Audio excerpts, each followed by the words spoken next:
Acho que podemos começar. Oi, gente, boa noite. Obrigada pela presença de todos aqui nesse evento maravilhoso que a gente está fazendo hoje.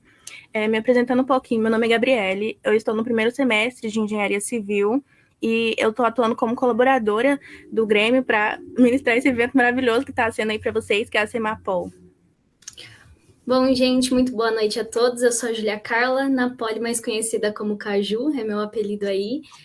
Eu sou diretora de projetos no Grêmio Politécnico, sou graduando em Engenharia Química, também estou no segundo ano, e iniciando aí nosso evento, nosso segundo dia de Semapol, que é a Semana de Politizados aqui da Poli, esse evento que tem como esse objetivo de trazer um espaço de reflexão, trazendo temas políticos, econômicos e sociais. A gente sabe que a Poli é responsável não só para formar engenheiros, mas também seres pensantes que se preocupam com a sociedade e com o retorno dela. Então, para o evento dessa edição, a nona edição da Semapol, a gente vai tratar sobre assuntos que eclodiram no nosso contexto pandêmico, né, principalmente chegando aí a quase 500 dias de pandemia. Então, ontem foi o primeiro dia onde a gente abordou o tema sobre a educação, a defesa da manutenção, sobre o sucateamento de universidades, divulgações de fake news. Hoje vamos abordar o tema da pauta de movimentos sociais, grandes movimentos eclodiram, frisão da pauta negra, feminista, também a luta contra a homofobia. Na quinta-feira vamos falar sobre meio ambiente, sustentabilidade e a defesa disso.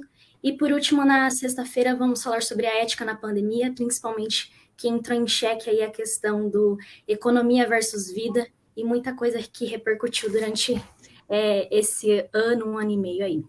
Então, para começar o evento de hoje, né, diante da nossa realidade, do contexto pandêmico, o mundo foi palco de diversas eclosões de movimentos sociais que repercutiram para a conscientização e mobilização em massa da população.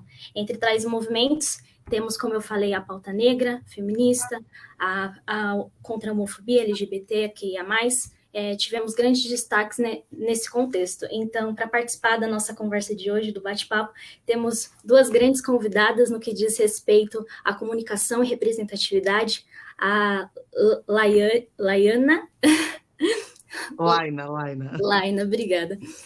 Laina Crisóstomo é advogada feminista, atual governadora da mandata coletiva Pretas por Salvador, também é ativista por direitos humanos e a pauta LGBTQIA+, é especialista em gênero e raça, pós-graduando em violência urbana e insegurança e mestranda em direitos criminais. Viviana Santiago é consultora para relações étnico-raciais, gênero e diversidade, colunista do portal Lunetas e também revista Asmina. Sendo professora e escritora, também é uma grande defensora dos direitos humanos.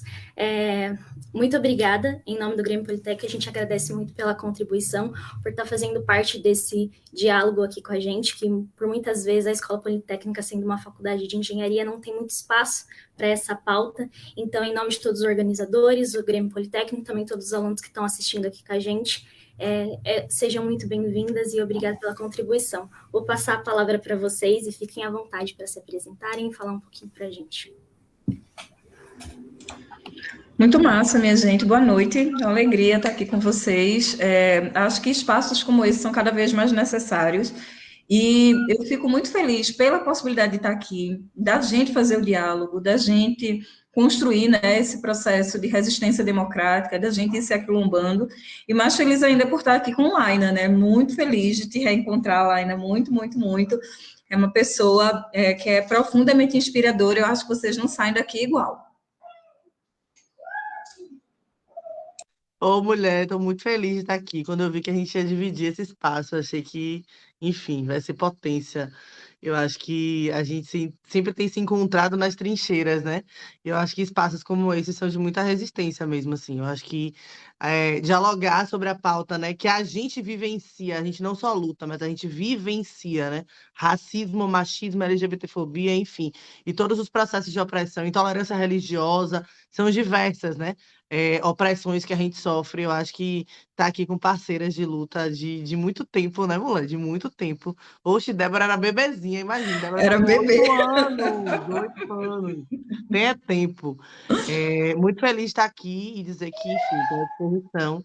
E acho que espaços como esse são muito enriquecedores mesmo, assim, que a gente tenha cada vez mais espaços nos diversos lugares, né? Porque a sensação que a gente tem, enquanto mulher preta, especialmente, eu que sou advogada, eu fico dizendo que no mês de agosto é muito louco, assim, porque no mês de agosto querem que eu fale sobre Lei Maria da Penha apenas, né? Porque eu faço debate de enfrentamento à violência contra a mulher.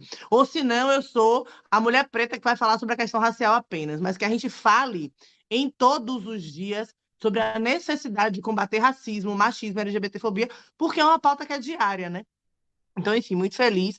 Eu acho que um espaço como esse, né? Enfim, numa perspectiva de exatas, né? Da perspectiva politécnica, pensar também, eu acho que é fundamental. A gente precisa entender que não é só papel das ciências sociais dialogar sobre os enfrentamentos à violação de direitos humanos, é papel de todas as pessoas. A gente tem visto o quanto é importante colocar nas áreas da saúde, nas áreas das exatas, enfim, em todos os espaços que a gente possa debater sobre direitos humanos, porque isso tem a ver com respeito às pessoas e à diversidade. Então, enfim. Muito feliz de estar aqui. E é isso. Então, acho que isso conversa muito realmente com o objetivo da Semapol, porque é realmente esse objetivo, trazer esse tipo de discussão para nosso ambiente, né, que é o ambiente das exatas, um ambiente onde a gente não tem esse tipo de discussão, a gente não tem tanto espaço para isso, e a gente fez esse evento justamente para nos dar esse espaço, para falar assim, olha, isso aqui também é importante, não é só 1+2, não é só 3×4, humanidade também é importância, pautas sociais também são importantes, e eu acho que vocês falaram muito bem sobre o quão importante é o que a gente está fazendo aqui hoje. E começando um pouquinho da nossa discussão, eu tenho para falar que um dos grandes acontecimentos que aconteceram nessa pandemia foi o assassinato de George Floyd nos Estados Unidos. Com esse acontecimento, a gente teve uma grande eclosão do movimento, que foi o Black Lives Matter, no mundo inteiro, e isso foi, de fato, chocante, repercutiu muito globalmente, e realmente isso deveria ter acontecido.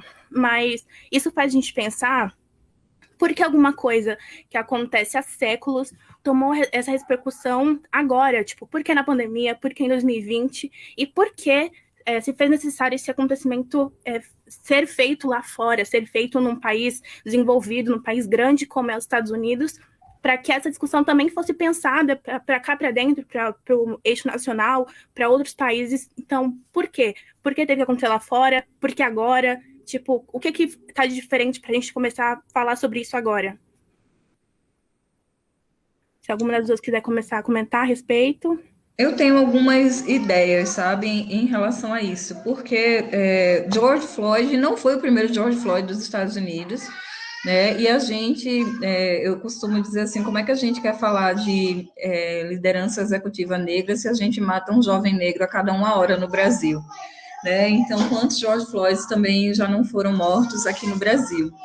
Mas é inegável, né, a construção dessa expressão, né, e de como foi quase que um acender de um rastro de pólvora, né, aquilo que aconteceu, e eu acho que a gente teve ali aquele momento de alinhamento astral. O mundo estava numa pandemia, uma sensação de saturação muito grande, de dizer, meu irmão, a gente está vivendo um apocalipse zumbi, eu não aguento mais nada.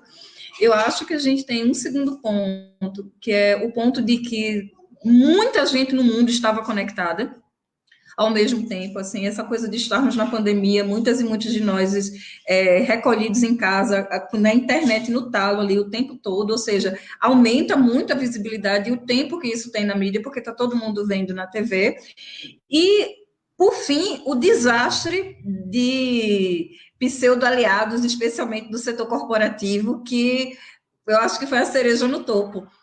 Quando a tragédia já foi uma desgraça, aí quando a gente vê um setor corporativo meio que tentando fazer média, e aí a galera, não, a gente não aceita. Eu acho que foi a junção de elementos, assim, para que a coisa tomasse a proporção, de dizer, olha, uma coisa que todo mundo viu, uma coisa que conseguiu chocar o mundo inteiro ao mesmo tempo, e, por fim, né, o cinismo de um setor corporativo fazer uma pseudo-homenagem, vamos fazer um Blackout Tuesday, tipo assim, falta o quadradinho preto.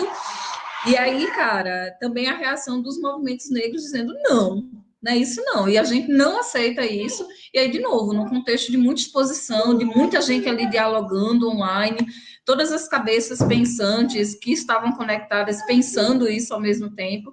Então, acho que foram os elementos, assim, necessários para essa pólvora explodir, né? Explodir uma raiva antiga, uma raiva ancestral, uma raiva que já vem sendo sentida todo dia, mas que naquele dia, naquela hora, nesse momento histórico, encontrou todos os elementos para ser sabe, quando Rosa Parks fala que ela estava muito cansada e por isso ela não ia dar o lugar no ônibus. E as pessoas costumam dizer que ela estava muito cansada de um dia de trabalho, que ela era costureira, e ela fala na biografia dela que ela estava cansada era de ceder.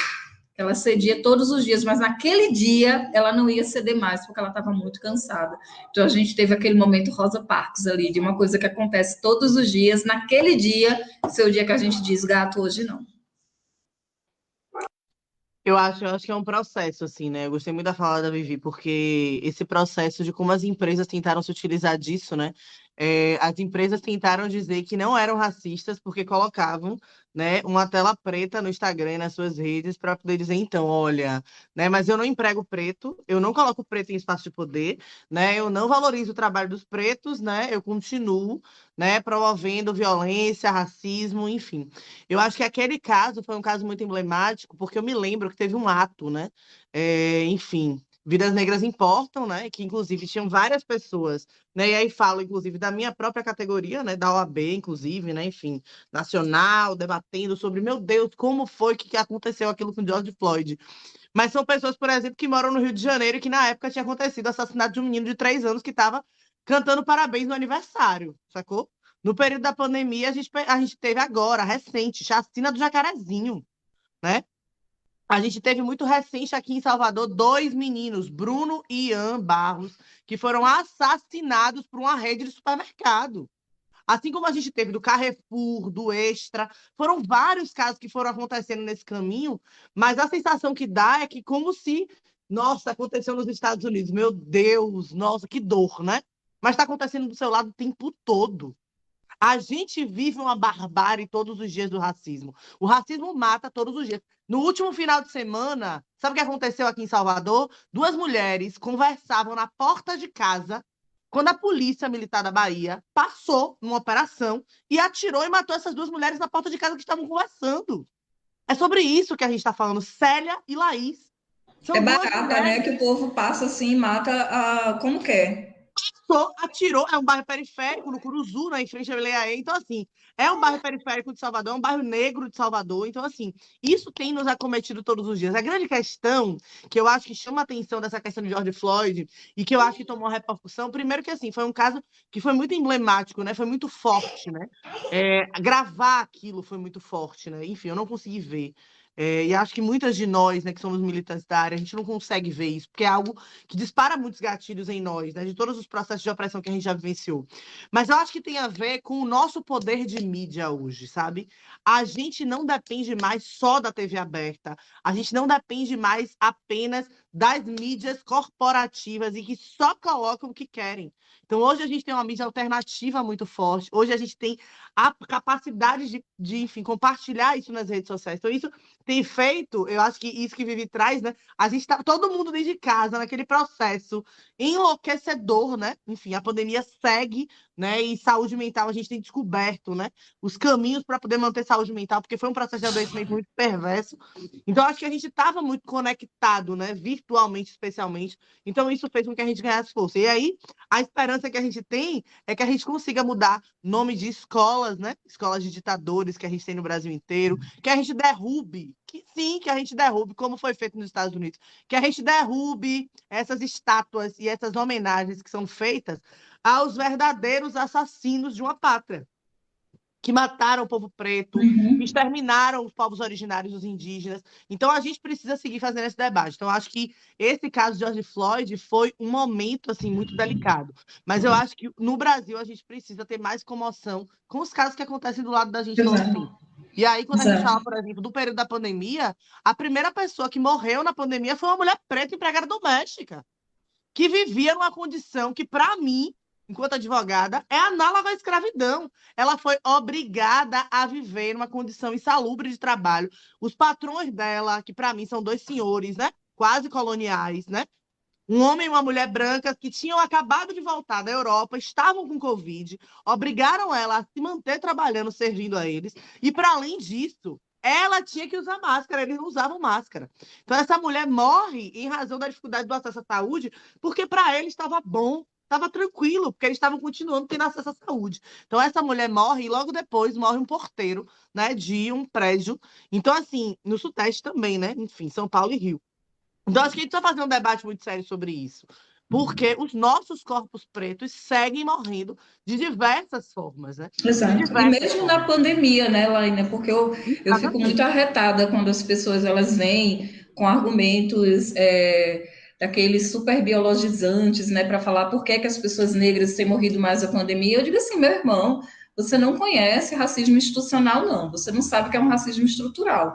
Você tem uma doença super agressiva num corpo que já vem sendo violentado há séculos, né? Desde o rapto da África até aqui, ou seja, uma população que não acessa a saúde, não acessa a segurança, não acessa a educação, não acessa saneamento, não acessa condições de vida, não é o mesmo corpo de quem está ali adoecendo e indo para o Einstein, né? Então é óbvio que esse corpo ele tem condições anteriores à doença que já o vulnerabilizavam, mas não porque o DNA preto. Não, é falta de acesso a direitos, e com isso as pessoas não se indignam, né? Com isso as pessoas, eu lembro de uma fala do presidente Bolsonaro, que ele dizia que aqui no Brasil não tinha fome, porque você vai numa favela, tá todo mundo gordinho, porque assim, bichinho, né, não sabe o que é insegurança alimentar, né, que é quando essas populações periféricas não têm dinheiro para comprar legumes, frutas, carnes, aquelas pessoas que comem ovos, e aí troca tudo isso por salsichinha.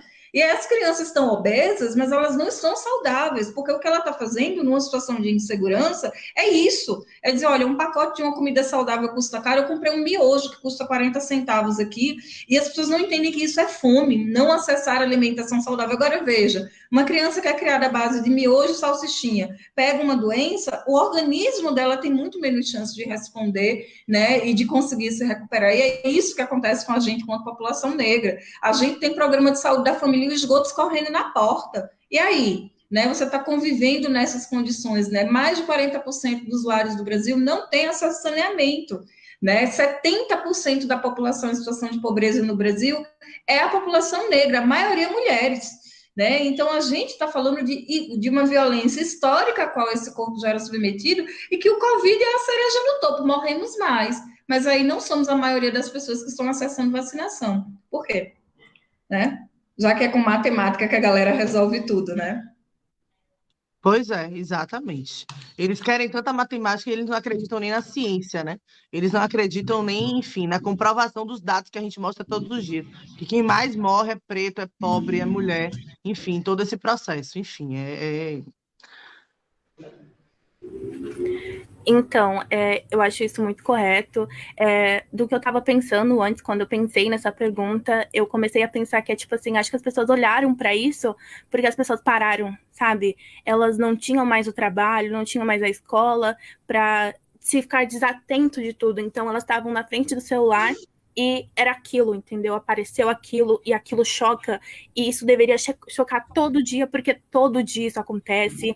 E é realmente, tipo assim, é incrível pensar que, tipo assim, precisava ser filmado uma coisa tenebrosa que acontece todos os dias no nosso país e em outros, para as pessoas começarem a pensar, cara, isso é terrível, isso é desumano, o que está acontecendo? Vamos falar sobre isso. E realmente... Gabi, eu não sei se tu lembras, né, que logo em seguida ao assassinato de George Floyd, de toda essa comoção, uma mulher negra, comerciante aqui em São Paulo, aconteceu a mesma coisa com ela, aqui do policial fazer a mesma violência, submetê-la à mesma violência, e a gente não teve a mesma comoção. Né? A gente não teve, o que para mim reitera um pouco essa leitura, né, de pensar como nós, enquanto mulheres negras, as nossas dores, elas são choradas apenas por nós mesmos, a sociedade não consegue, né, ou seja, esse olhar, essa leitura de que esse é um corpo que sim, tem que ser contido, tem que ser pisado, tem que ser diminuído, os nossos corpos de mulheres negras mais ainda, e o quanto que mostra que essa solidariedade é principalmente com o que está longe. Porque porque eu choro pelo que acontece no quintal do vizinho, mas eu não choro, né? Eu lembro que alguém me contou, né, que a indenização que o Carrefour estava oferecendo para o homem negro assassinado era menor do que do caso do cachorro, do que para as organizações, né, em defesa da vida animal. Então, olha como isso vai mostrando como que a gente tem muitos desafios numa sociedade que não reconhece o racismo daqui, né? Não reconhece essas coisas e não se reconhece racista. É bonitinho e é cool fazer isso, participar de uma coisa que aconteceu nos Estados Unidos, mas aqui, e assim, essas contradições, né? Porque o tempo da pandemia mostrou isso. Eu fui dormir no Brasil, acordei numa democracia racial, depois desse negócio de George Floyd, de tão antirracista que todo mundo era, né? E aí eu digo assim, você que acordou antirracista, que acordou a própria encarnação de Rosa Parks, né? E que mora nesses lugares que a segurança é acionada por melanina e você nunca se incomodou. Você que frequenta essas lojas e restaurantes cuja segurança é acionada por melanina e nunca se incomodou, eu quero te dizer, gata, melhore, sabe? Porque não dá para você ser essa pessoa antirracista e você conviver com isso. Você está aqui nesse prédio e você vê como é que as trabalhadoras domésticas, os profissionais relacionados ao trabalho doméstico nesse condomínio são tratados e você se dizer antirracista e conviver com isso. Você se dizer antirracista e está vendo segurança que a porta do banco é acionada por melanina e você não tomar uma atitude. Você vê o segurança correndo atrás da pessoa na loja, então você não é antirracista. Você querendo biscoito é a melhor definição para você. Hashtag querendo biscoito, né? E foi o que mais teve, porque eu também gosto de chamar atenção para esses pseudo-ativismos e para essas pessoas que estão tentando pegar carona para parecer legal nas discussões, sem fazer mudanças profundas na sua própria vida, né? Sem se identificarem com pessoas que precisam mudar, sabe? Eu acho que trouxe vários debates, né, esse processo da pandemia. Eu acho que trouxe um debate também dessa militância, que é uma militância muito das redes, mas de fato não é uma militância real, né? É uma militância que eu preciso de like, né? Eu preciso ter like, eu quero ganhar like, então eu vou escrever o que querem que eu fale, né? Então eu acho que tem muito isso, né? E eu acho que esse processo desse Black Lives Matter teve muito isso, né? Eu me incomodo com o problema que acontece lá fora, mas aqui dentro não. Aqui dentro eu não quero resolver nada, porque eu quero continuar no meu lugar da pirâmide, tendo meu privilégio da pirâmide e acessando as coisas que eu acesso. Então a gente precisa muito fazer um debate sério sobre isso, né? E aí teve o caso, né, assustador, que aconteceu em Pernambuco, né, da empregada doméstica que é obrigada a levar seu filho para o trabalho, né, o menino Miguel é assassinado, porque para mim não houve morte, houve assassinato, né? É importante a gente dizer isso, houve um homicídio ali, um homicídio doloso, né? Você não coloca uma criança e aperta o botão para cima sem ter intenção de causar algum dano para aquela criança, né? E aí, se fosse o contrário, né? Se fosse a mulher branca que tivesse perdido seu filho, ia haver uma comoção, ia haver linchamento dessa empregada Exato. preta, né? E até hoje a gente não tem resposta, né? Não tem justiça sobre o caso, né? Enfim, depois daquilo houve um desmembramento de várias situações. Então, acho que a pandemia trouxe para nós um debate sobre a morte de Covid e da dificuldade do acesso à saúde mesmo, né? A gente tem um governo que desde o período, né, enfim, né? E aí precisa falar, né? Não tem como não falar. Desde o período do golpe, existe um projeto político de extermínio da população negra, né? Na verdade, existe um projeto de extermínio da população negra desde o dia que os nossos ancestrais chegaram, né, na terra Brasil, né? Mas esse último projeto político ele foi ainda mais perverso, porque houve um processo de congelamento de investimento em saúde, congelamento de investimento em educação, em pesquisa. O que seria de nós se não fosse a pesquisa? Hoje, vivendo o que a gente vive de Covid, o que seria de nós sem pesquisa, sem extensão e sem educação pública da forma que a gente alcança? Então, uma educação questionadora, uma educação que, enfim, investe e pensa. Então, o que seria de nós sem acesso à saúde, os profissionais de saúde que estão dedicando a vida e muitos perdendo a vida, né, por esse processo, né? O que seria de nós nesse processo todo? Então, assim, eu acho que existe um projeto político em curso, né, de extermínio, e aí a gente precisa muito fazer um debate sobre isso, né? Porque a gente precisa fazer um enfrentamento sobre isso, né? A gente precisa ocupar espaços de poder para poder fazer um enfrentamento real sobre isso. E aí a gente precisa fazer uma militância real, né? É militância de quem está na rua todo dia, não aparece na rua, né, quando é conveniente. Não usa a hashtag só porque aquela hashtag está no Trend Topics, entendeu? A gente sabe o que a gente está fazendo porque a gente milita todos os dias. E muitas vezes a gente está militando e não está postando, sabe por quê? Porque é tempo real e é vida real. E a gente sabe o corre que a gente faz todo dia. Eu lembro na época da campanha, era muito louco, porque na época da campanha tinha situações que aconteciam que eram cenas da vida real, e que a gente. Ah, mas a comunicação dizia, mas tem que filmar, tem que tirar foto. Eu dizia, minha gente, Cleide, né, que é uma companheira, que é uma das co-vereadoras, teve uma situação do vizinho que quebrou a telha e ela foi resolver. E são cenas da vida real, minha gente. É uma situação de uma mulher que está em situação de violência e você tem que correr para a delegacia para poder acompanhar. Essa é a nossa vida real. E a vida real, minha gente, não é fazer stories dizendo estou ajudando pobres, estou aqui coletando cesta básica, né, ajudando as pessoas do mundo, né? Estou fazendo até cupom com o nome Deixa aqui, ver da aqui. mulher que foi vítima de violência para poder Uhum. ganhar dinheiro, né? Às custas do capitalismo e da exploração dos corpos negros que tombam. Então a gente precisa fazer um debate muito sério. Acho que, enfim, né? A própria rede Atacarejo, que eu falei daqui de Salvador, né, que aconteceu com a Jean e Bruno, foi tão violento e tão perverso que eles gastaram milhões em comunicação. Eles gastaram milhões, sabe por quê? Colocaram propaganda, olha que delícia. Colocaram propaganda no intervalo do Fantástico, minha gente. Vocês têm noção do que é pagar uma propaganda no intervalo do Fantástico? Pagar uma propaganda no intervalo do Jornal Nacional Deixa aqui, é ver. muito dinheiro. Como tá Eu bonito. quero política pública. Eu quero que me provem que estão de fato fazendo ação afirmativa e que estão de fato fazendo enfrentamento ao racismo, sacou? Então, eu acho que é isso, assim. O que a gente questiona é sobre isso, sabe?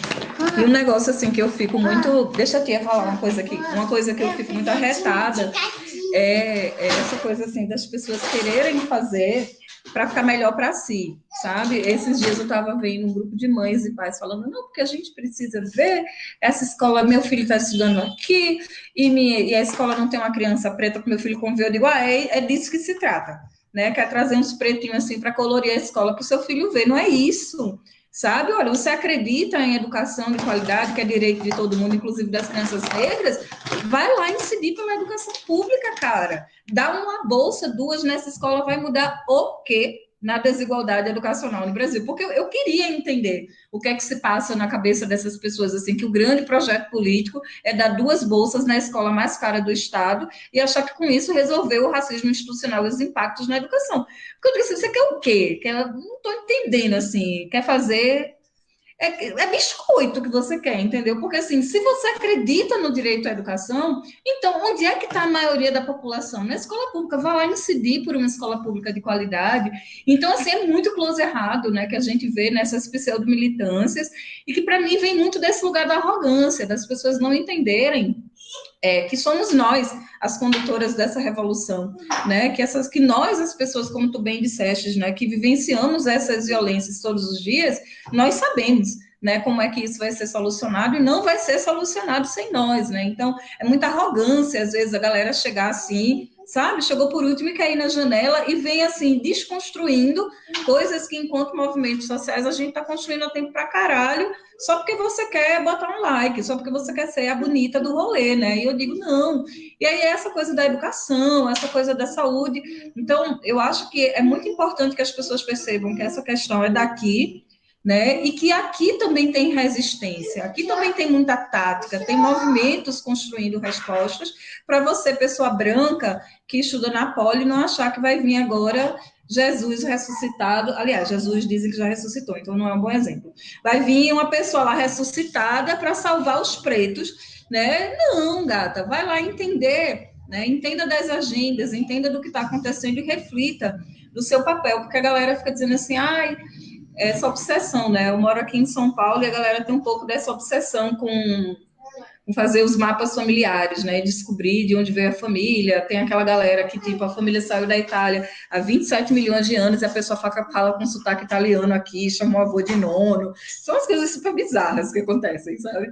E aí, aí veio uma história, aí me lembra muito que a minha irmã mora no Texas, né? As psicólogas lá da universidade que ela trabalha, dizendo assim, era o encontro das psicólogas e fazendo esse tesão lá de gozar vendo os ancestrais. Aí uma delas falou assim, ai, Dr. Viv, que pena, agora que eu me dei conta que você não pode fazer isso, porque os seus ancestrais, você não sabe de onde eles vieram, porque minha irmã é preta, né? A minha irmã, então, você não precisa se preocupar comigo. Porque eu sei que eu descendo de reis e rainhas que foram raptados e trazidos para cá. Agora, eu, particularmente, estou preocupada com você. Como é que você se sente sabendo que 4 gerações atrás, seu tataravô era um escravocrata, matou gente, estuprou mulheres negras? O que é que você faz com essa informação de saber que você descende de um ser humano tão desprezível? Já parasse para ressignificar, para ver o que é que isso... Porque eu sei o que é que tem dentro de mim, resistência. Tem sofrimento, mas tem resistência. E eu acho que a gente precisa falar mais sobre isso, de dizer, ó, gata, antes de querer salvar os pretos, vai se salvar enquanto pessoa branca, abrir mão dessa branquitude que é tão tóxica, né, que te compõe, vai revisitar o que é que significa, né, descender de escravizadores e o quanto que disso ainda permanece dentro de você, né, essa noção de superioridade, de certeza que os espaços são seus. Então, tem espaço. Minha gente, eu estou com uma criança de 3 anos aqui, então vai ser uma live estilo A Vida Como Ela É, entendeu?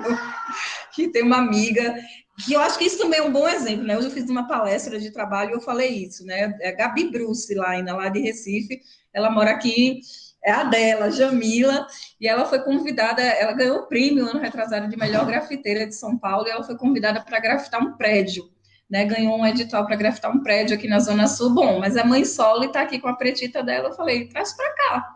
E é assim que a gente faz, né? Porque enquanto mulheres negras, essa é a nossa dinâmica, né? A gente entra na roda e ginga, a gente sabe gingar, a gente é capoeira e não é à toa. Então vai ser assim, a vida como ela é. Vai falando aí que eu vou caçar a criança, vem em um segundo. Cena da Então, vida real. eu acho que o comentário de vocês foi perfeito. É sobre essa discussão mesmo que a gente queria trazer.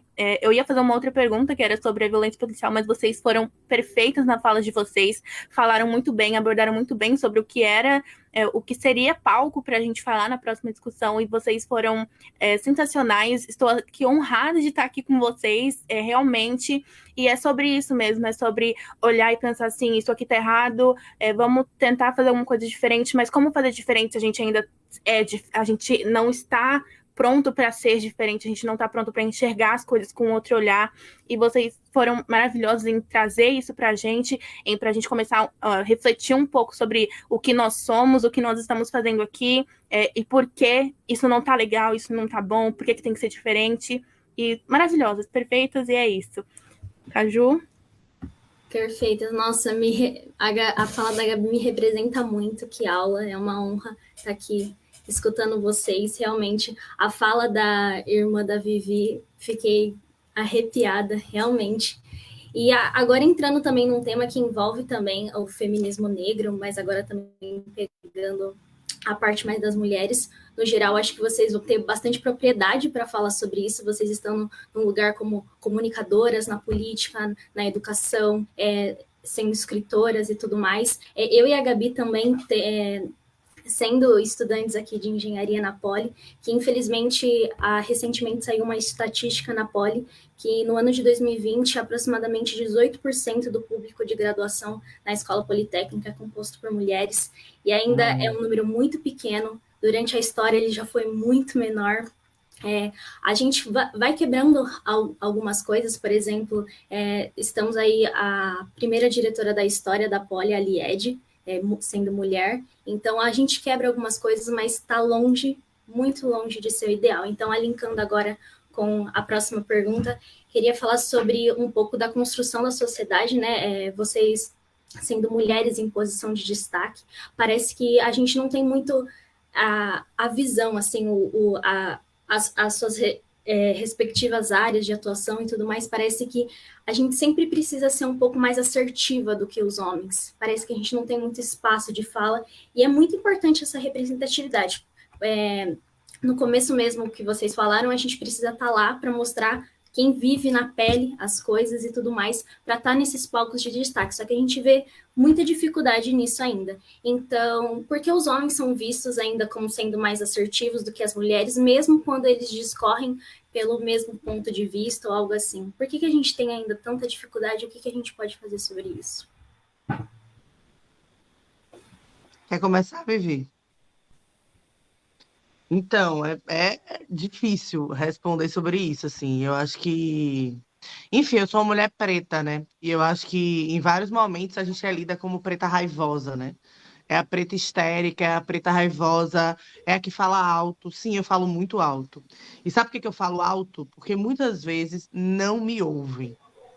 E muitas vezes nunca me ouviram, né? E eu gosto muito de falar, né? Gosto muito de falar em público, adoro falar em público, assim. Tenho muito tesão mesmo em falar em público, porque eu gosto de estar com as pessoas. E quando a gente ganha, né? Hoje, vereadora de Salvador, quando a gente ganha, eu me lembro o primeiro dia que eu fui fazer um discurso na Câmara, né? O meu primeiro discurso na Câmara é no primeiro dia de sessão da Câmara, né? É quando tem a eleição da mesa diretora, né? E a gente se posiciona contra o único candidato em que todas as pessoas, partidos de esquerda e de direita, iam votar a favor dele, a gente ia dar um voto contra. E a gente pede declaração de voto. Então, assim, é a minha primeira fala, né? E aí eu peço para uma amiga me ajudar a organizar minha fala. Eu tinha minha fala toda na minha cabeça, mas eu estava extremamente insegura para falar ali. E aí eu acho que essa pergunta que a Júlia faz é muito forte, assim, porque tem a ver como esse espaço da política, né? E para nós, enfim, que atuamos em vários espaços, mas como o espaço da política, para mim, é um espaço que nos traz muito medo e insegurança, sabe? E é muito perverso isso, é muito perverso porque é como se. E aí, minha mãe, quando era pequena, minha mãe falava, né? Você é mulher e preta. Então, se você errar, vai ter um holofote em cima de você para lhe arrumar pedra. Porque todo mundo erra. Mas se você é mulher preta e você tá errando, tem um monte de gente para te criticar ainda mais. E aí eu acho que tem esse processo de se cobrar não errar, de se cobrar não falhar, de se cobrar não gaguejar. E aí eu lembro que eu faço a fala, e todas as vezes que eu faço fala na Câmara, é algo muito forte, assim. Eu falo e eu saio me tremendo toda. É um negócio muito louco, assim, porque é como se todos os olhares te odiassem.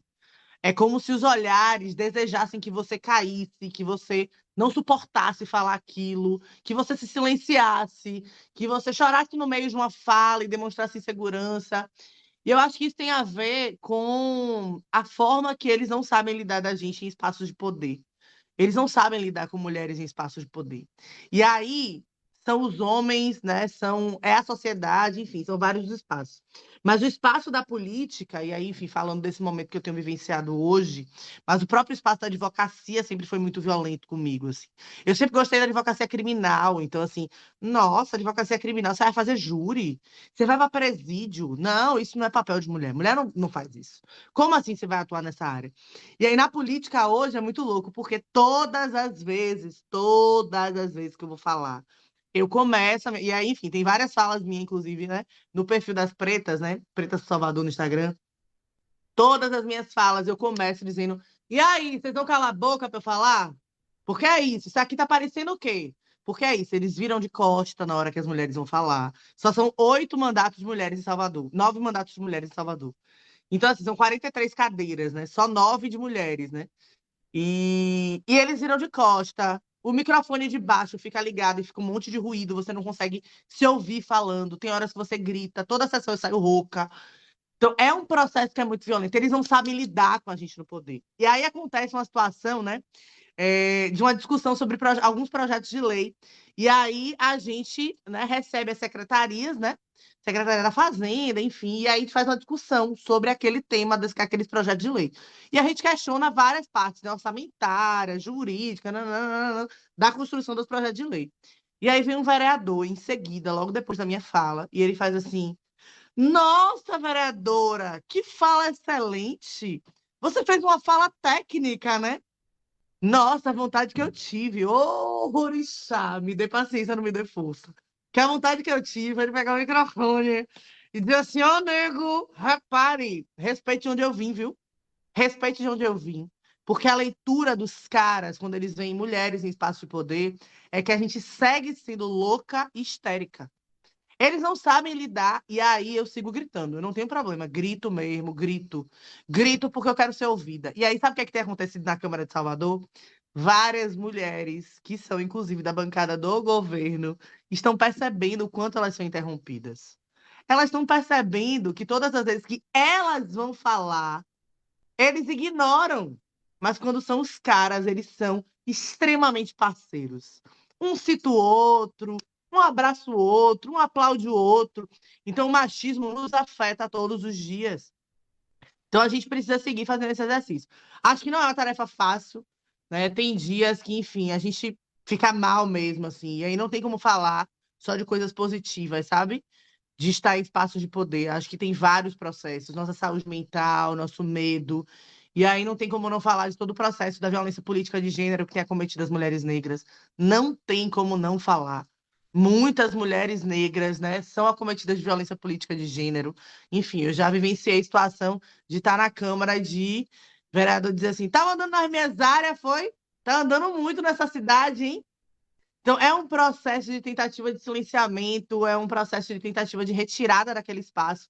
A gente aqui na Bahia tem um caso da prefeita de Cachoeira, primeira mulher negra prefeita em Cachoeira, que é uma cidade pequena no interior da Bahia, uma cidade que sempre foi comandada por coronéis, extremamente perverso, né? E ela hoje é prefeita e ela já teve 2 assessores assassinados e uma sobrinha assassinada. Existe uma tentativa de silenciar, ela não pode dormir na cidade porque ela sofre ameaça. A gente já perdeu Marielle, enfim, até hoje a gente não tem respostas, não tem justiça, né? A gente tem a companheira Beni Brioli, que acabou de sair do país, né? Porque ela precisou se afastar por causa disso. E a gente tem tantas e tantos, né? Companheiros e companheiras que seguem fazendo luta. Mas para as mulheres negras, esse processo é ainda mais violento, porque eles não sabem lidar com mulheres no poder. E aí incomoda, né? Nosso corpo preto incomoda. Imagine, na Câmara, menina, parece. Tem aquele videoclipe de Pink Floyd, né? Que sai aqueles bonecos tudo igual da máquina, sabe? A Câmara é assim, né? As casas legislativas são assim, são todos iguais, com o terno, inclusive, da mesma marca, o cabelinho cortado no mesmo estilo, né? E aí eu fico gastando, porque eu chego lá toda colorida, menina. Toda colorida, com minhas contas no pescoço, com brincão, e falo alto e grito, aí boto trança colorida, e aí eles se chocam com isso. Eu falo o tempo todo no púlpito que eu sou lésbica, de candomblé, mulher preta, que eu vou. Enfim, e aí é um debate que eles se incomodam muito, porque eles fazem o debate fake. Eu gosto de dizer que eles são tão defensores da família que eles têm mais de uma família, né? Sem que uma saiba da outra, né? Eles são tão defensores da família que eles são assim. Então, eles não estão acostumados com essa nova forma de fazer política que a gente faz, com essa nova forma de liderar. Porque não é só sobre a política, que é esse espaço que eu, enfim, hoje estou participando, enfim, né? Estou parlamentar. Mas eles não sabem liderar da forma que a gente lidera. Porque a gente lidera, e a gente, enquanto mulher e mulher preta, tem uma essência muito forte, que é da ancestralidade do matriarcado, né? Do matriarcado ancestral mesmo, preto, do candomblé, que é essa essência nossa de pensar coletividade.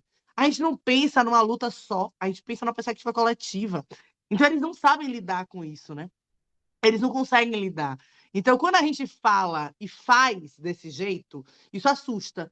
Então, eu sou a pessoa que eu vou postar foto nas minhas redes da forma que eu quiser, que eu não minto para as pessoas quem eu sou. Eu faço histórias acordando, eu falo sobre o meu relacionamento, eu falo sobre a minha maternidade, eu falo sobre orgasmo nas minhas redes. E eles ficam em choque com isso, porque como uma vereadora não veste um terno, né, e se embeca e finge que é algo que não é. Eles estão acostumados a fazer isso, e eu não. As pessoas que votaram em mim votaram porque sabem que eu sou assim. Que eu vou fazer debate sobre descriminalização do aborto, que eu vou fazer debate sobre descriminalização das drogas, que eu vou fazer debate sobre liberdade religiosa. Eu sou essa pessoa quando eu acordo até dormir. Então, eu também sou assim como vereadora. Então, eu acho que isso assusta eles, né? Porque a gente não tem rabo preso. E aí, o processo deles é tipo assim: nossa, onde é que eu pego essa menina? Onde é que eu dou rasteira nessa menina? Não dá rasteira, porque se eles me ameaçarem expor alguma coisa, já tá exposta, entendeu?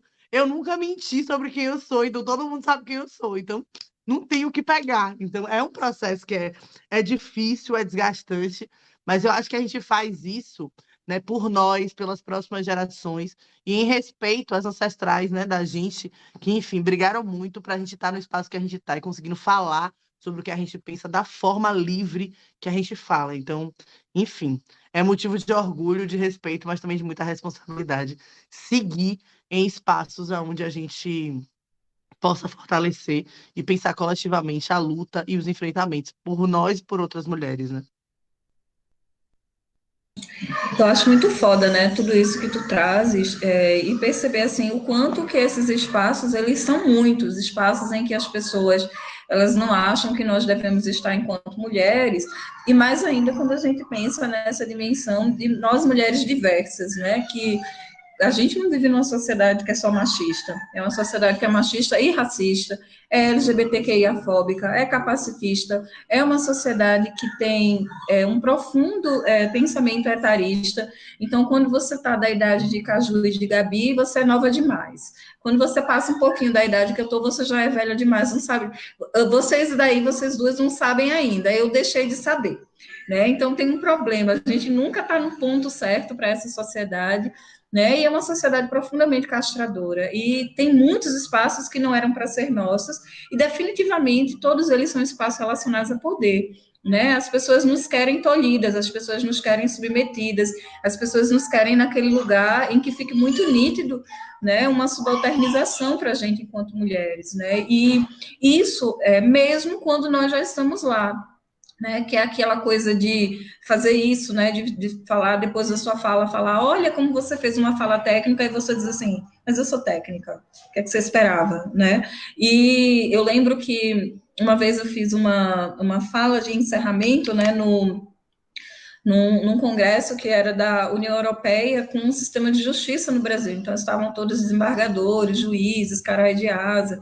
E aí, a minha fala era uma fala desse lugar, né, para trazer as experiências da sociedade civil, e aí foi muito engraçado, que eu faço a fala, reúno, tipo assim, 99% de todos os autores vivos e autoras vivas que discutiram esse tema, blá, blá, blá. Eu sempre me preocupo muito com essa dimensão da pesquisa, de dados, não sei o quê.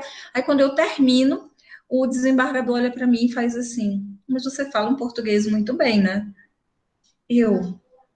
Você não esperava que eu falasse português bem porque eu sou preta, porque é a única coisa que eu posso imaginar é isso. Ele não falou assim, nossa, que pesquisa bem feita, nossa, que dados precisos. Não, ele simplesmente fala que eu falo bem português.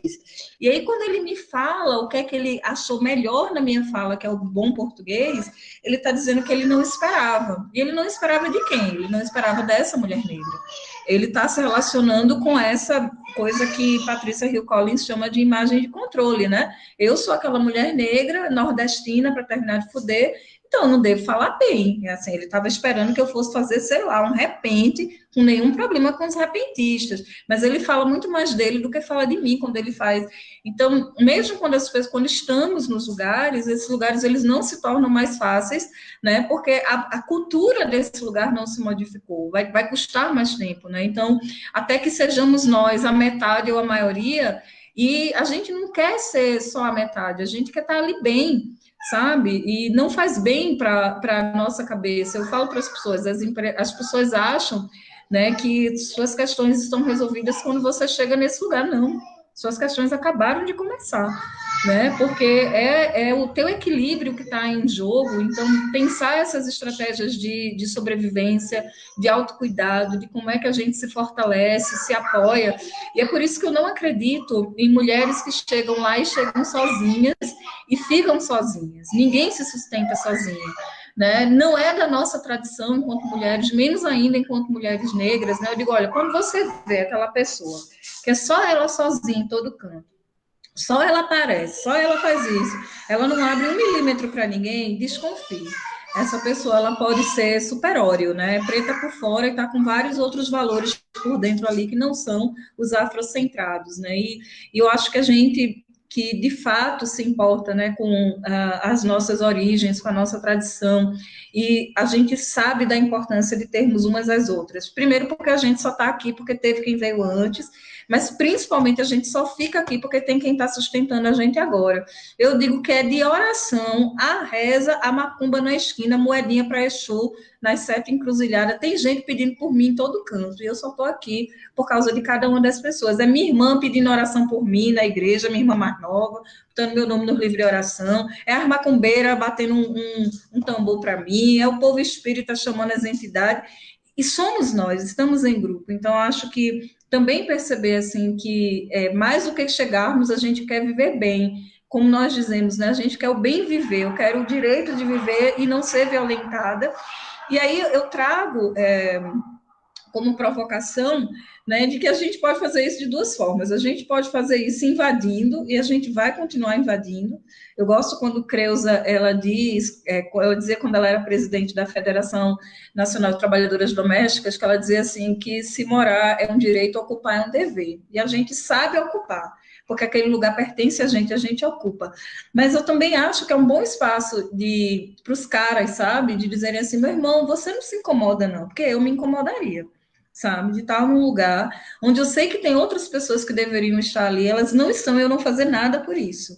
Isso para mim fala de um exercício de cidadania, isso para mim fala da minha ética, o que é que me move no mundo, assim, eu não estaria num lugar que eu sabia que outras pessoas deveriam estar sem fazer nada. Então eu deixo isso aqui, eu não quero falar com as mulheres, eu quero falar com os homens. Como é que vocês aguentam? Assim, se você não é o cara que está aí gozando com os privilégios, se você é o boy desconstruído, vizinho meu aqui de Santa Cecília, se você é isso tudo, mais desconstruído que um boneco de Lego, tá fazendo o quê? Que a gente só tem 18% de mulheres aí, tá fazendo porra nenhuma. Tá na hora de começar a fazer, porque isso diz respeito a vocês. Como é que você quer ser visto? Eu não ia querer ser visto como uma pessoa do privilégio, eu queria ser vista como uma pessoa que trouxe um esforço muito grande pela justiça social. Nossa, arrasou. Eu acho que complementando também a fala, me identifiquei com algumas coisas que vocês falaram sobre essa questão de quando a gente acaba sendo mais assertiva, a gente é a louca, a gente é histérica, ou a gente é arrogante. Mas quando um homem se posiciona, ok, olha só que cara de respeito. E a gente pode ver muito isso, acho que no ambiente que vocês estão, assim, representando, a gente também na Poli consegue ver bastante isso. Quando um aluno pergunta, Júlia, quanto você tirou na prova? Aí eu acabo indo bem, tirando mais nota que ele. Aí ele fala, tem certeza? Tipo, não, realmente, sabe? Então, é uns detalhes, assim, que a gente sente e que, com certeza, abriu um espaço aqui para a gente falar que, tipo, estamos aqui, estamos resistindo e vamos falar e vamos ficar aqui. É isso. Eu acho. A outra pergunta seria sobre a importância da representatividade nesses locais de poder e tudo mais, mas eu acredito que vocês dois contemplaram bastante também essa pergunta. Então, eu acho interessante a gente agora ir para outra pauta importantíssima, que é a questão de LGBTfobia, que vocês vão ter propriedade também para falar. E entrando agora, né, nessa pauta, o Brasil, ele registra uma morte por homofobia a cada 23 horas. E aponta a entidade LGBT, não há quem discorde que o Brasil é um dos países com maior diversidade étnica, cultural no mundo. Então, por que um país assim tão abrangente, com tanta diferença, ainda é o que mais mata transexuais e que mais sofre nessa pauta? Bom, como diria Elisa Lucinda, né, comer uma mulata não te faz menos racista. Então, a gente tem uma relação, né, com as identidades LGBTQIA+, que é de consumo, e que é uma relação muito parecida com o que as pessoas têm com a população negra. O povo gosta de tudo de preto, menos de preto. Né? Gosta da música negra, gosta da moda negra, da comida negra, gosta de tudo, só não gosta de preto. A mesma leitura em relação à população LGBTQIA+, com alguns agravantes, né? De aquelas pessoas que dizem que adoram ter um amigo viado por causa disso, ou seja, você sequer se relaciona com a pessoa, mas com o estereótipo dessa pessoa, né? E tem pessoas que dizem que matam e morrem e não conseguem ver a pessoa em si. Então, acho que a gente é uma sociedade profundamente bizarra, profundamente moralista, né? É uma sociedade reacionária, né? O que a gente tem visto são sempre reações, né, de pessoas na sociedade que não querem aceitar essas e outras formas de estar no mundo igualmente legítimas e que elas vão o tempo todo, a partir das mais diversas formas de violência, tentar apagar essas presenças no mundo.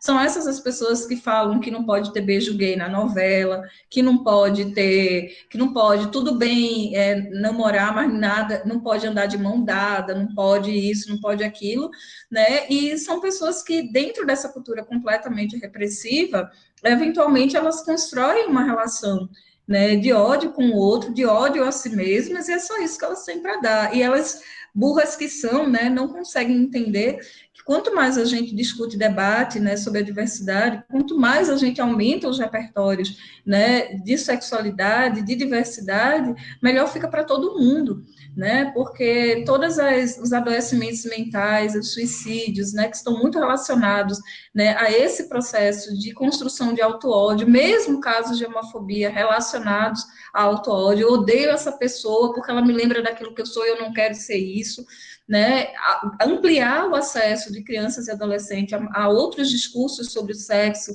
né, é muito bom, né, eu escuto, eu sou uma pessoa heterossexual, mas eu escuto e me considero uma aliada, né, da causa LGBTQIA+, e eu lembro que todas as pessoas me contaram, assim, pessoas que são mais velhas, né, dos 55, 60, como foi difícil se reconhecer, como foi difícil se aceitar em algum momento, porque não tinha referência. Imagina que se a gente tem outras formas, mais formas de amar sendo mostradas, mais fácil para que você se reconheça, você construa seus processos de aceitação, de fortalecimento da sua autoestima e identidade. Isso faz da vida um lugar melhor para todo mundo, gente. Isso não faz desse lugar. E é muito, muito feio, muito bizarro, né, que as pessoas acham que tem esse poder, né, de controlar quem você deve amar, porque você não controla. Você pode fazer com que alguém não expresse publicamente, mas você não mudou o sentimento de ninguém. Eu só tenho a dizer isso, né? E eu quero falar isso para todo mundo, para todas as gatas, inclusive aquelas que estão dentro das igrejas católicas, evangélicas, né, que estão aí censurando todo mundo, e o seu coração batendo forte por alguém que você sabe que esse sentimento não mudou. Né, eu acho que em algum momento, quando a gente tem a coragem de se aceitar desse lugar, principalmente as gatas da igreja, né, que são pessoas profundamente oprimidas, né, que como que esse mundo vai ser um lugar melhor? Né, mas é preciso coragem, né? É preciso coragem, é preciso grupo. A gente não se constrói sozinha, né? Então, que a gente que entende que não tem nada errado com essa questão, que a gente seja esse grupo.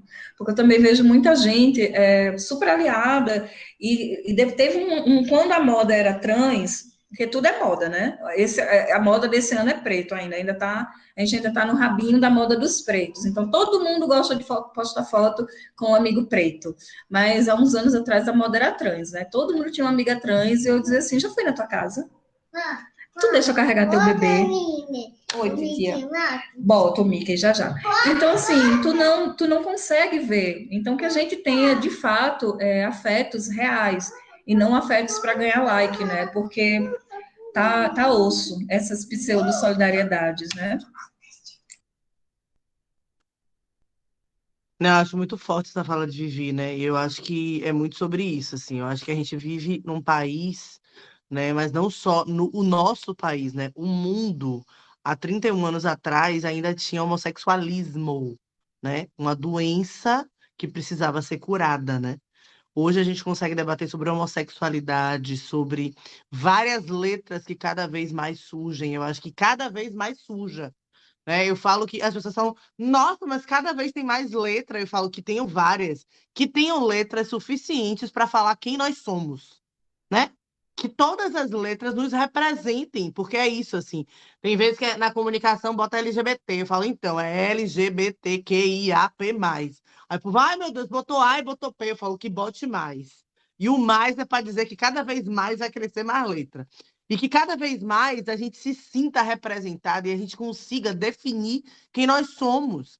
E isso não é algo fácil, assim. Eu acho que Vivi me conheceu, né? Enfim, vivendo um relacionamento hétero, Vivi me conheceu numa outra fase da minha vida. E há 3 anos atrás, né? Eu me assumo sapatão, né? E aí gosto de falar sapatão no sentido porque, enfim, né? Fala quem é sapatão, né? Mas uma mulher lésbica, né? Que, enfim, vive um relacionamento lésbico e eu acho que não é algo fácil, né? Eu me assumo depois dos 30. É fácil no sentido, né, da perspectiva econômica e financeira, né? Porque eu já tinha minha autonomia, né? Eu já tinha cumprido, né? Cumprido com muitas aspas o que a heterossexualidade compulsória determina, né? Eu tinha tido uma filha, né? Eu já tinha, enfim, né? Feito o que a heterossexualidade me impunha E quando eu me assumo, eu tenho a minha casa, eu tenho a minha vida, eu tenho a minha profissão, eu tenho, enfim, como pagar minhas contas. Então eu vou na casa da minha mãe falar que eu sou, né, lésbica, eu vou falar com meu pai que eu sou lésbica, eu falo com a minha tia, enfim, que são as três pessoas que para mim me importavam falar, e com a minha filha, né, que na época tinha 5 anos. Então, eu voltei para minha casa depois que eu falei, né? Mas várias meninas não conseguem sair de casa quando se assumem, né? Muitas vivem cárcere, vivem inúmeras violências. Estupro corretivo hoje é algo que é tipificado no Código Penal, porque várias meninas e homens trans passam por estupro para tentativa de cura. O nome corretivo tem a ver com isso. Então, nós vivemos numa sociedade que é extremamente doente e perversa, doente e violenta. E aí eu tenho 34 anos. Quando eu nasci, ser homossexual ainda era doença. Quando eu nasci, então imagine, há 31 anos atrás, era doença ser homossexual. Então, assim, a gente está falando de algo que é muito grave, né? E aí, falar sobre a perspectiva da morte de pessoas trans, né? E da morte de LGBTs é falar sobre o acesso, a dificuldade no acesso a direitos. A gente tem dificuldade no acesso a direitos. Eu sou uma mulher lésbica hoje, e fazer, por exemplo, né? Enfim, desde que eu me assumi sapatão, acho que eu fui uma vez na ginecologista, e a gente fica buscando ginecologistas, eu e minha companheira, para poder ir que não sejam tão invasivas nem violentas, né? Porque sempre é. Qual é a primeira pergunta? Qual o método contraceptivo que você está usando para evitar gravidez? Isso não inclui todas as mulheres. Não, não inclui. Pode parecer besteira? Pode parecer besteira, mas não é. É sobre quem eu sou. E é sobre não respeitar a minha essência.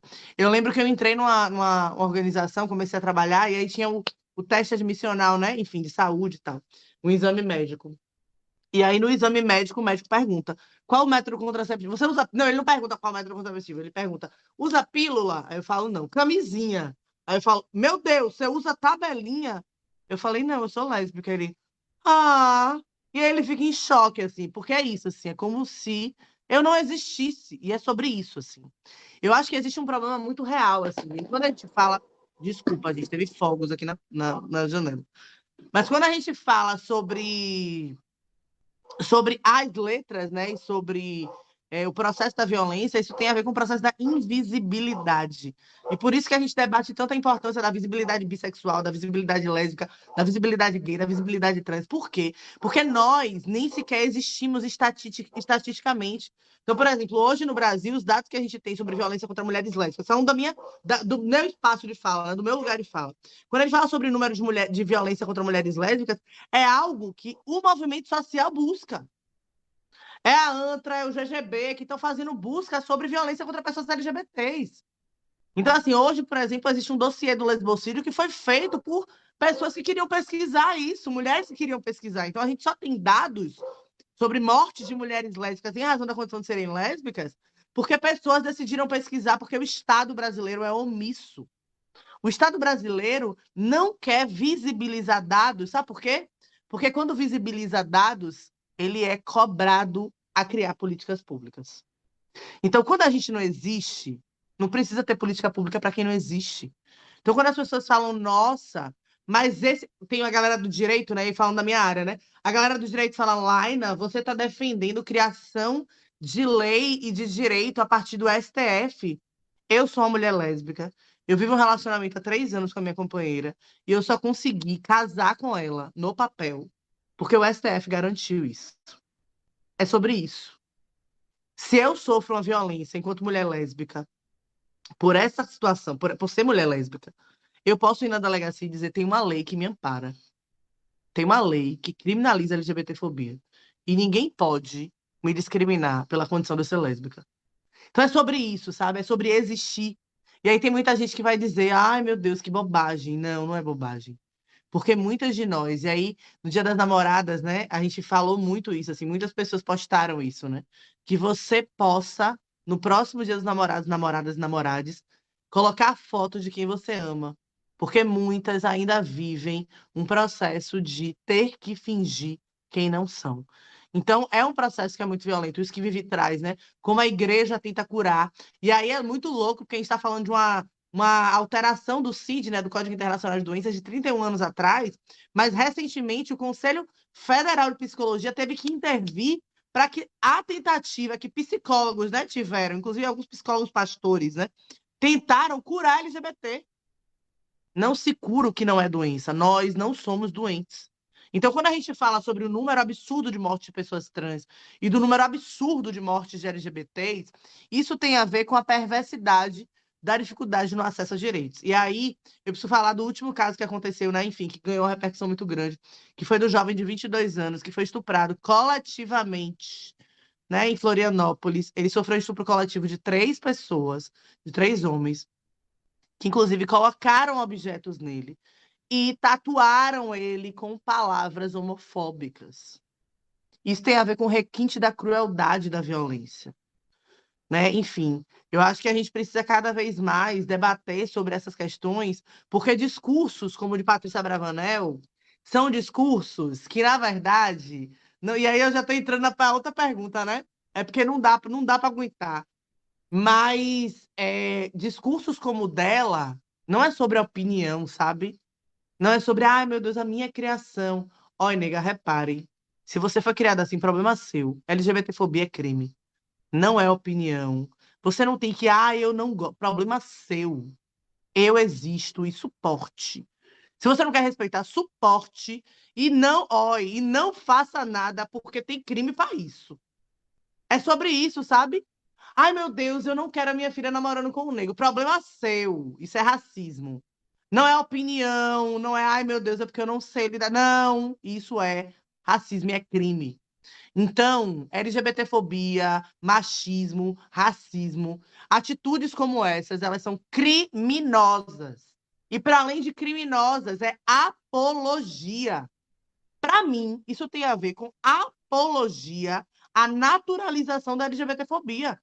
Quando alguém diz, ai, meu Deus, coitadinho deles, eles não sabiam o que estavam fazendo, eles só expressaram opinião, porque eles foram criados dessa forma mais conservadora. Problema de vocês, não emitam opinião do que é crime. Sacou? Porque agora querem dizer que eu sou criminosa porque eu chamo esse presidente de genocida. Eu tô falando a verdade. Eu tô cometendo crime porque eu tô chamando ele de genocida, minha gente. Ele é ou não é genocida? São 500 mil de pessoas mortas e 81 e-mails não respondidos da Pfizer. Isso é, sim, política genocida. Agora, não venha dizer que, ai, meu Deus, eu discrimino homossexuais porque é a minha opinião. Não, é crime. Então é isso, sabe? É sobre isso, assim. E é algo que é muito difícil, porque eu acho que todas as vezes que a gente precisa falar sobre isso, é sempre muito doloroso, sabe? Na Câmara a gente tem feito muitos enfrentamentos, né? Criaram a comissão da família. Eu falei, ou é da família ou não é, né? Uma companheira também, né? Enfim, resistente, falou, é das famílias. Eu falei, se a minha família não tiver nessa comissão, eu vou dizer que não existe essa comissão, viu? Porque essa comissão não é representativa de fato. É sobre isso, é sobre nossas existências. Então, eu acho que a gente precisa todos os dias fazer enfrentamento e, para além disso, defender uma educação de gênero. Parem de tentar implantar no Brasil inteiro um negócio que vocês dizem que é sem partido, e não é sem partido. É com um projeto ideológico de morte à diversidade, que é essa escola sem partido. Ou a gente faz o debate na escola, e aí, enfim, a gente precisa se resguardar com lei, né? Porque a Lei Maria da Penha diz que para combater machismo e violência contra a mulher é a partir da educação. É a partir da educação. Para combater racismo é com a educação, né? Nelson Mandela já dizia, não se nasce odiando ninguém, se aprende a odiar. Então, se aprende a odiar, se aprende a amar, se aprende a respeitar a diversidade. Então, enfim, quero terminar minha fala, eu sei que, enfim, está caminhando para o fim, dizendo que quando eu me assumi lésbica, eu lembro que minha filha passou por eu estava fazendo acompanhamento psicológico, e essa psicóloga, enfim, né, me chama para conversar e fala, então, eu queria pedir uma coisa para você, eu queria pedir que você não beijasse a sua companheira na frente da sua filha, porque isso pode ser muito nocivo. E aí eu olho pra cara dela e, enfim, Débora nunca mais vai até ela, né? É isso. Então, mas é sobre como as pessoas não sabem lidar com diversidade, sabe?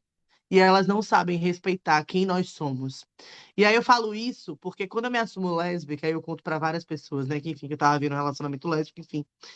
E eu conto pra Débora, né? A gente tinha o nosso momento de. Hoje em dia a gente mora numa casa que o box é menor. Mas a gente sentava no banho, né? E conversava, né? E aí eu sento no momento com ela e falo, então, mamãe, era o meu combinado com ela, né? Se mamãe começar a namorar com alguém, você vai ser a primeira pessoa a saber.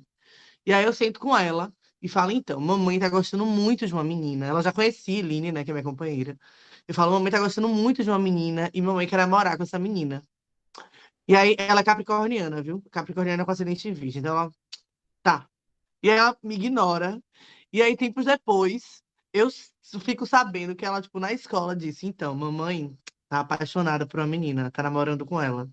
E ela conta pra todas as pessoas, porque ela entendeu que é sobre a essência de amar, é sobre a possibilidade de viver diversidade. Então, que a gente veja na natureza das crianças e na pureza das crianças a esperança que a gente precisa ter para seguir, sabe? Eu acho que se não for através da educação, que seja libertadora, que seja questionadora, que seja, enfim, empoderadora, a gente não vai conseguir se libertar de todas essas amarras, essas correntes que são imaginárias, né? Porque eu digo que as correntes do machismo, do racismo, da LGBTfobia, elas são correntes que nos prendem de uma forma. Eu lembro de uma situação que eu vivi com uma mulher que vivia uma situação de violência com um cara que era cadeirante, que era tetraplégico, e ela não conseguia romper essa violência. Do quão simbólica é essa violência, sabe? Do quanto essas amarras nos prendem a ponto da gente não conseguir se mexer, mesmo quando a gente pode se mexer. Então, que a gente consiga cada vez mais romper com isso, né? E aí, enfim, o meu recado final é para os brancos que querem, que perguntam, ai meu Deus, como fazer luta antirracista sendo branco? Ouça pessoas negras, porque elas sabem o que é viver racismo todos os dias. Para os homens que dizem que querem ser os aliados, né? Que querem ser os pró-feministas, então, a sugestão é ouçam as mulheres. Inclusive, ouçam sem interromper, né? Começa por aí. Você ouve, não interrompe. Você ouve, não explica o que ela tá falando, porque ela sabe explicar o que ela tá falando. E nem rouba as coisas que a mulher cria, minha gente, dizendo que é sua. Né? Começa por aí. Começa por aí. E aí, para as pessoas que são cis e que são hétero, né? Como contribuir, né? Sem sombra de dúvidas, ouvindo as histórias das pessoas LGBTs, né? Enfim, se colocando à disposição. Porque é preciso entender que a luta, né, é para todas as pessoas. Não é culpa dos pretos ter racismo, não, minha gente. Os brancos que inventaram isso. Os brancos que inventaram racismo, os homens que se aproveitam do machismo, as pessoas cis e hétero que se aproveitam, né, dessa sua, enfim, né, desses seus acessos e privilégios. Então, o que é que cabe a nós? É entender a importância do protagonismo na luta. É fazer força para que a luta siga, para que os enfrentamentos aconteçam, mas entender que quem tem voz é quem sente a dor. E a gente cada vez mais precisa promover a voz de quem sente a dor. Então, enfim, que a gente entenda, sinta, e que cada vez mais se coletivize num processo de enfrentamento, né, para que as próximas gerações possam viver com mais liberdade, né, com mais tranquilidade e com menos opressões, né? Que minha filha não precisa chegar aos 30 anos para se assumir, né, o que ela é, né? Que ela não precisa chegar aos 30 anos para arrombar um armário e ser quem ela é depois de cumprir toda o que a heterossexualidade compulsória me obrigou a cumprir. Então, acho que essa é uma tarefa, né? Nossa. Falei com uma zorra, minha gente. Eu achei massa Mas eu e já concluí também, eu já concluí também. também foi de uma vez, mas eu acho que eu nem tenho mais vontade de dizer mais nada, assim, porque eu acho que foi tão brilhante e foi tão contundente, né, nessa coisa desses lugares, de mostrar a realidade. Eu acho que quando a gente reitera, como tu fizeste, Joaina, de trazer da sua humanidade, eu acho que é isso que falta para as pessoas, né, perceberem, porque todo o processo de preconceito, de violência, também implica num processo de desumanização. As pessoas, elas roubam a humanidade, e eu acho que quando a gente tem a possibilidade de dialogar com as pessoas a partir do seu lugar de humanidade, a gente se permite a construção de alteridade. Eu acho que foi isso que possibilitasse para todas as pessoas que se permitiram, né, de dizer assim, olha, antes de tudo, vejam a humanidade, não roube nossa humanidade, não tire a nossa humanidade, né, e é a partir desse lugar que eu quero ser vista, reconhecida e tratada. Eu acho que eu acrescentaria, né, apenas que a gente não precisa estar recebendo aqueles elogios como se fosse um cachorro ganhando biscoito, sabe, enquanto mulheres, que essa é uma coisa que me irrita tanto. Cara, eu tenho 40 anos, sabe, eu estou na cooperação internacional há mais de 15, Já fiz de Lázaro Ramos a Pedro Bial. Eu não preciso que toda vez que eu termino de falar, alguém me mande um áudio dizendo que eu fui ótima. Eu sei que eu sou. Quando eu não achava que eu tinha problemas, que o racismo não me fazia perceber que eu era uma diva. Hoje eu sei que eu sou. Mas essa é uma coisa muito irritante que as pessoas fazem com as pessoas negras, com as pessoas LGBTQI, com as mulheres, né? Com as pessoas com deficiência. É como se ficasse dando aquele biscoitinho de comportamento. Ai, foi ótimo. Gente, eu sei, eu sou ótima. Além de tudo, eu sou leonina, sou filha de Ansan, sabe? Eu não preciso. E eu acho que a gente pode. Eu sei que eu sou, sabe? E eu acho que, por fim, eu nem quero ficar recebendo esses elogios do biscoitinho de cachorro, ninguém quer, ninguém gosta disso, né? E, por outro lado, eu não quero ser a preta inspiradora da sua vida, sabe? Eu passei por uma experiência que uma pessoa falou assim, olha, a gente vai ter aqui um talk só para mulheres, não sei o quê, fulano vai falar sobre isso, Beltrano, aquilo, não sei o que lá. Aí eu cheguei e falei assim, olha, então, eu vi, achei a programação massa, mas eu queria entender sobre o que é que você quer que eu fale. A pessoa, eu era a única pessoa negra, né? A pessoa olhou para mim e falou assim, ah, não, eu pensei de você vir contar sua história. Aí eu, que história? Não, eu quero que você conte, assim, das coisas que você passou, dos desafios, enquanto mulher negra, você assim, olha, porque eu não passei por nada, eu sou praticamente uma Kardashian. Então, eu não tenho nada triste para te contar. É claro que eu tinha um bocado de coisa triste, mas assim, eu podia ser uma Kardashian, meu bem. Mas é essa coisa que a pessoa assume, né? Que além disso, de me fuder numa sociedade racista, machista, blá, blá, blá, blá, blá, blá, eu ainda tenho que ser fonte de inspiração para as pessoas brancas. Eu ainda tenho que estar ali à mão para ela poder, a minha história. Gente, inspirational porn, né? Que as pessoas com deficiência sempre mostram pra gente. A gente não quer ser, sabe? O Morgan Freeman da sua história, personagem preto de filme, que só tem uma função, que é mostrar o branco como é que ele pode vir a ser uma pessoa melhor.